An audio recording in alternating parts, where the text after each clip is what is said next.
Hey, salut à tous les petits trolls et bienvenue dans ce nouvel opus où l'on va cette fois-ci s'intéresser aux origines d'un des SCP les plus emblématiques du game, le numéro 173, dit la statue.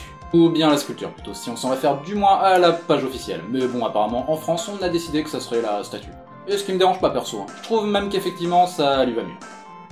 Mais bref, découvrons donc ensemble dans la joie et la bonne humeur les origines de la statue. Dans la joie et la bonne humeur, vraiment. Bah, pour certains peut-être oui, hein, tu les connais pas les gars, il y a sûrement des Billy chelous dans le lot, hein.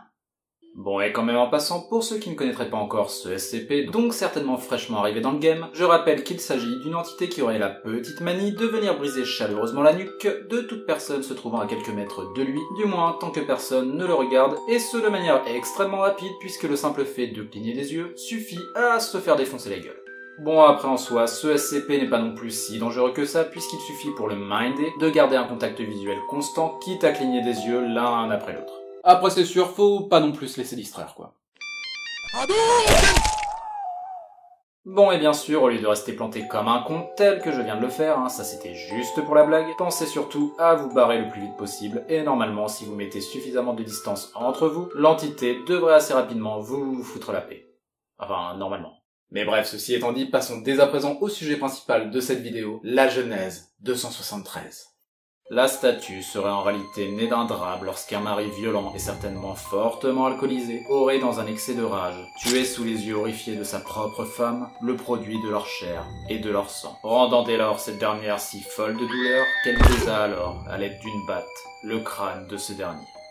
Et afin que celui-ci ne puisse jamais trouver le repos, décida de piéger son corps de traître à l'intérieur de sa dernière création, ce qui, au final, fonctionna trop bien, puisqu'une fois le travail terminé, lorsque cette dernière se retourna pour assouvir ses besoins naturels, elle eut à peine le temps d'entendre le bruit de pierres s'entrechoquant. Waouh, trop sympa cette première version, dis donc. Et oui, je dis première version parce que même si effectivement il s'agit de la plus officielle, et quand je dis officielle, là faut être conscient que ça ne veut pas dire sûr à 100%, sachant que de plus dans l'univers SCP, il y a jamais vraiment rien qui l'est. Hein. Mais cependant, il s'agit bien de la version, à l'heure actuelle du moins, acceptée comme la plus vraisemblable. Et d'ailleurs en passant, je vous mettrai un petit lien en description de la lecture qu'on avait fait Ninjax parce que bah c'était franchement bien foutu. Donc allez-y. C'est cool. Mais bref, ceci étant dit, et pour en revenir à ma propre vidéo, il se trouve qu'après maintes et maintes recherches, j'ai finalement trouvé d'autres possibles origines à la statue. Et dont l'une expliquant qu'en réalité l'entité ne serait rien d'autre que l'âme d'un nouveau-né coincé à l'intérieur de la statue, m'a paru, si greffé à la première version, plutôt sympathique.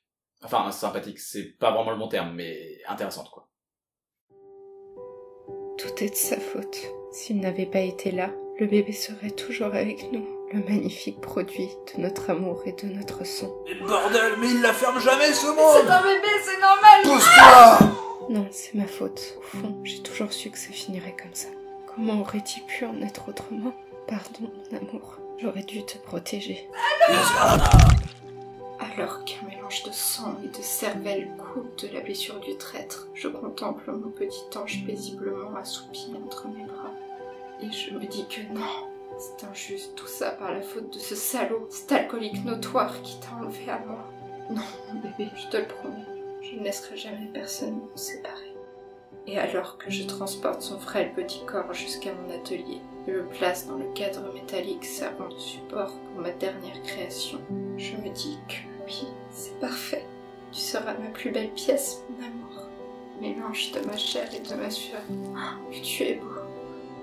Alors que le béton coule lentement le long des arcs de son berceau métallique, enveloppant petit à petit la moindre parcelle du fruit de mes entrailles, je me mets au travail. Et puis, une fois la dernière goutte de couleur posée, reculant pour mieux contempler le mélange de ma chair et de ma sueur, il me vient envie de pleurer, m'émerveillant de sa beauté, beauté qui provient de toute ma douleur et de ma souffrance. Oui, tout petit. C'est bien toi. Et alors que mes besoins naturels me rappellent à l'ordre, j'entends me retournant un son de pierres s'entrechoquant, et je souris.